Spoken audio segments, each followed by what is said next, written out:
आज का हमारा विषय है सूर्य में भोजन करें। सूर्य में भोजन किस प्रकार करें, उस विषय के बारे में आज थोड़ी सी चर्चा करेंगे। सूर्य स्वर यानी अपना राइट स्वर, मतलब पिंगला नाड़ी चले तब हमें भोजन करना चाहिए। उसमें भोजन क्यों करें, उसका कारण, यदि हमारा सूर्य स्वर चल रहा है उस समय हम यदि भोजन ग्रहण करें तो हमें जिंदगी में कभी भी गैस्ट्रिक की समस्या या भोजन के पाचन संबंधी कभी समस्या नहीं होगी। क्यों नहीं होगी? ऐसा सूर्य स्वर में क्या है? तो मैं सबसे पहले बताऊं, सूर्य किसका प्रतीक है? गर्मी का। जब सूर्य की किरणें तेज होती है तो गर्मी होती है। उसी प्रकार हम यदि सूर्य स्वर चल रहा है उस समय भोजन करेंगे तो हमारा भोजन की पाचन क्रिया बिल्कुल सही होगी। बिल्कुल सही मतलब भोजन देखते हैं ना, कभी कोई भोजन करते हैं और फिर बोलते हैं मेरा भोजन तो यहीं रह गया, आगे जा भी नहीं रहा है, और फिर कुछ टाइम बाद उसको भोजन पच जाता है। उसका कारण यही है कि जिस समय हमने भोजन किया उस समय हमारा चंद्र स्वर चल रहा था। चंद्र किसका प्रतीक है? शांति का, ठंडे का। अब ठंडा होगा तो भोजन की पाचन क्रिया होगी नहीं। यदि हमारा सूर्य स्वर चलेगा तो उसमें भोजन की पाचन क्रिया बिल्कुल सही होगी, जिससे हमारा पाचन क्रिया आराम से हो जाएगी। इसको हम एक एग्जाम्पल से समझते हैं कि यदि हमने चंद्र स्वर से भोजन कर दिया तो ये, और सूर्य स्वर से ये। कैसे? फॉर एग्जाम्पल अपन मान चले कि हमारे घर में कोई प्रोग्राम है, हमने वहाँ पे हलवाई को बुलवाया। हलवाई मिठाई बना रहा है। मिठाई में उसे 2 कटोरियाँ दे दी, या कुछ मान चलो कुछ ऐसे पात्र में, जैसे उसके अंदर एक के अंदर था आपके नमक और एक में था आपके पीसी हुई शक्कर। भूल से हमने उस हलवाई को शक्कर की जगह वो नमक वाला दे दिया और उसने उसको बिना टेस्ट किए सीधे ही उस मिठाई में डाल दिया, तो मिठाई बन गई। जब हम उस मिठाई को टेस्ट करेंगे तब मालूम पड़ेगा हाँ मिठाई तो कड़वी हो गई या खारी हो गई। क्यों? कि हमने शक्कर की जगह नमक का उपयोग किया। अब नमक व शक्कर दिखती तो दोनों एक जैसी है, अंतर उसके स्वाद का। तो उसी प्रकार से हम जो सांस लेते दिखती सबको एक जैसी है, हम तो सांस तो ले रहे हैं ना। इसमें ऐसा क्या है कि जो हम सूर्य से ले या चंद्र से ले, तो उसका उदाहरण आप समझ गए होंगे। नमक व शक्कर दिखते दोनों एक समान है, लेकिन उसके स्वाद में अंतर है। उसी प्रकार हमारी जो नाड़ियाँ चलती हैं उसी में भी अंतर है। यदि आप सूर्य स्वर में भोजन करोगे तो आपको पाचन संबंधी शिकायत कभी नहीं होगी। एक बात और, के भोजन भूख तो लगी हुई है हमें, हमारा चल रहा है लेफ्ट स्वर यानी चंद्र स्वर चल रहा है।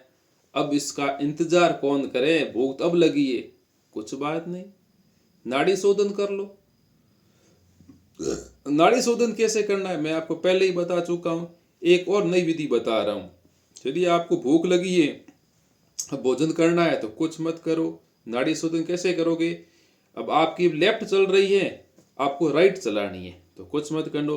जो आपकी लेफ्ट स्वर चल रही है वहां पे ऐसे हाथ रख दो आप 10-15 सेकेंड के लिए, ऑटोमेटिक आपकी राइट स्वर या सूर्य स्वर चलना शुरू हो जाएगा।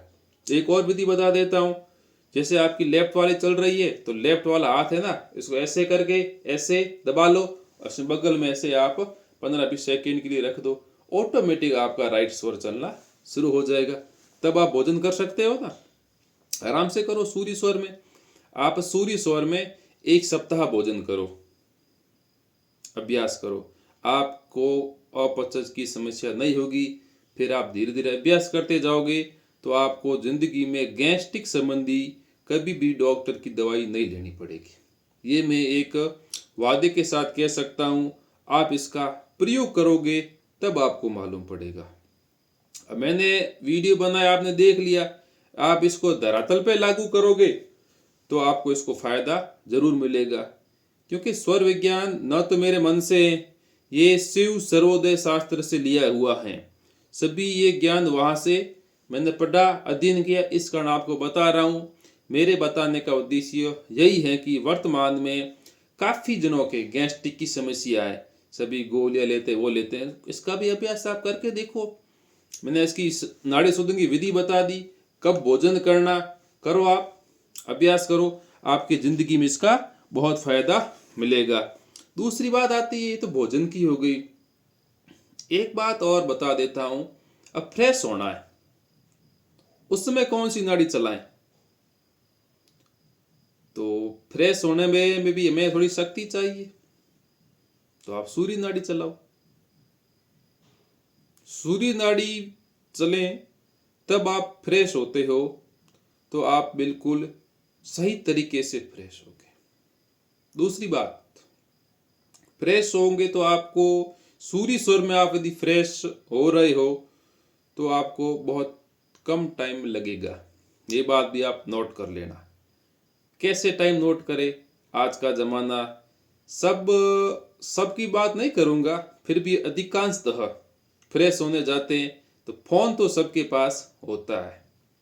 कुछ मत करो, खुद ट्राई कर लो। एक दिन चंद्र स्वर में फ्रेश हो, स्टॉप वॉच देख लो। एक दिन आप राइट स्वर में फ्रेश हो, आपको मालूम पड़ जाएगा कि आप राइट स्वर में, यदि सूर्य स्वर में आप फ्रेश होंगे तो आपको टाइम कम लगेगा। ऐसा थोड़ी है मोबाइल लेके बैठ गए हो तो टाइम तो ज़्यादा लगेगा ही। मैं तो सिर्फ आपको टाइम नोट कराने के लिए बात कर रहा हूँ। दूसरी बात, आज के समय में काफ़ी लोग बीमार पड़ रहे हैं, युवा लोग। कारण क्या है? कारण यही है कि जो व्यक्ति जितना ज़्यादा समय फ्रेश होने में लगाएगा वो उतना ही ज़्यादा बीमार पड़ेगा। आप एक शपथ लें कि आज के बाद जब मैं फ्रेश होने जाऊं तो मोबाइल साथ में नहीं ले जाऊंगा। आपका आधा शरीर वैसे ही स्वस्थ हो जाएगा। आज के समय में काफ़ी लोग जाते हैं फ्रेश होने में, कुछ तो 1 घंटा वहाँ बैठे रहते हैं फ़ोन के चक्कर में। ये बहुत गलत बात है। मेरा कहने का यही तात्पर्य है, भोजन करो चाहे फ्रेश हो, उस समय आप सूर्य नाड़ी चलाओ। आपको जिंदगी में कभी पाचन संबंधी समस्या नहीं होगी, ये मैं दावे के साथ कह सकता हूँ। इसका आप अभ्यास करो, 1 सप्ताह, 1 महीना। आपने इसका 10 दिन अभ्यास कर लिया, 1 महीना अभ्यास कर लिया, फिर आपकी ये आदत बन जाएगी, जिससे आप भविष्य में कभी आपको पाचन की शिकायत जिंदगी में कभी नहीं होगी। यह एक मैं दावे के साथ कह सकता हूँ। गोलियां लेनी है तो गोलियां लो, डॉक्टर के पास जाओ, पैसे लगाओ, खर्च करो। नहीं, सीधा सा उपाय बता रहा हूँ बस। राइट में ही भोजन करो, राइट में ही फ्रेश हो, कभी जिंदगी में कोई दिक्कत नहीं होगी पाचन संबंधी। ये था आज का चैप्टर, सूर्य स्वर के संबंध में। कब भोजन करें जिससे हमारा शरीर स्वस्थ, सुंदर, सुडौल और बिल्कुल सुस्वस्थ रहे। मैं यही आशा करता हूँ कि आप इसका उपयोग करके मुझे भी बताएं, हाँ मेरी ज़िंदगी में इसका प्रभाव पड़ा है। बहुत बहुत आपका आभार।